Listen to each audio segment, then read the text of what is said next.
Lien section. A lien is a hold or a claim on the property of another to satisfy an unpaid debt. When you think of lien, think of owing money. Just keep saying to yourself, lien money, lien money, lien money, lien money, until whenever you see the word lien, a $sign pops into your head. Remember, all liens are attached to the property, not the owner. So when you take on a new property, you want to make sure to have the appropriate liens removed before transferring title. Let's discuss liens a bit further. Liens are classified as general or specific, voluntary or involuntary, statutory or equitable. A general lien is a lien on all property, both real and personal, of a debtor, not just a specific property. Examples would be judgment liens, corporation or franchise tax liens, inheritance tax, income tax, debts of a deceased person. If a person owes taxes to the IRS, it is a general lien against all real and personal property of the delinquent taxpayer. A specific lien is against one property.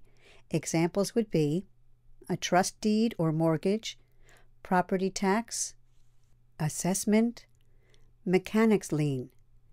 As a general rule, specific liens are debts that are directly tied to the property. A voluntary lien would be a lien that was placed on the property with the consent of the owner. Remember, when you take a loan out to obtain a property, you have voluntarily created a debt. Thus, you have created a voluntary lien. So mortgages and trust deeds are prime examples of voluntary liens. An involuntary lien is placed on the property without the consent of the owner. An example would be a judgment or a mechanic's lien. A judgment is the court's final decision on the rights or obligations of the parties involved.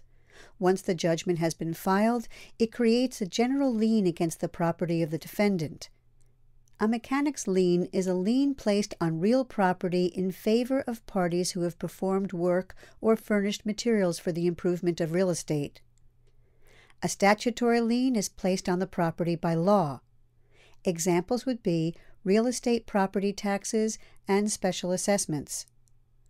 An equitable lien is placed on the property by written contract or by what is fair and equitable. An example would be a lis pendens. Lis pendens is Latin for lawsuit pending. It is a legal document giving notice that an action or proceeding is pending in the courts, which affects the title to the designated property. Simply said, a lis pendens exists when there's a dispute over who has the rights to the property.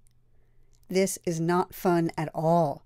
If there is a lis pendens on the property is considered to be unmarketable until a judgment is rendered or the lawsuit is dismissed.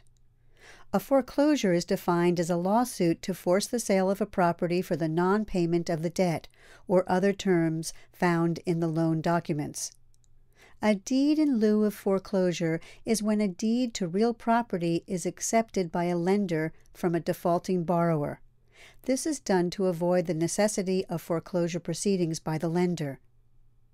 A deficiency judgment is a legal judgment given when the property securing a debt is insufficient to satisfy the remaining debt. For example, you owe $200,000 and the bank is going to foreclose on the property, but the property is only worth $150,000. The property does not cover the debt, thus a deficiency judgment would be filed. The order of recording establishes the lien position or the lien priority. The term senior lien means that it is in the first lien position. A junior lien is any lien below or after the senior lien. Because the senior lien gets paid first, the junior is a higher position of risk, which is why they tend to be smaller and have higher interest rates. Real estate taxes and special assessments take priority over all other liens. Remember, nobody steps in front of the government. Real estate taxes are also known as ad valorem taxes. Ad valorem is Latin for according to value. These taxes pay for services provided by the government, such as schools and police stations. Special assessments pay for improvement to an owner's property, such as curbs and sidewalks. A mechanic's lien is filed for the non-payment of labor or materials that were used to improve the property. Generally, the priority of liens would be in the order in which they were recorded. However, the mechanic's lien is effective from the day the work begins or the day materials are furnished to the property. Mechanic's liens take priority over a mortgage or a trust deed. A mechanic's lien impairs the security of a mortgage or trust deed because the loan cannot be paid back until the worker is. This concludes the section on liens.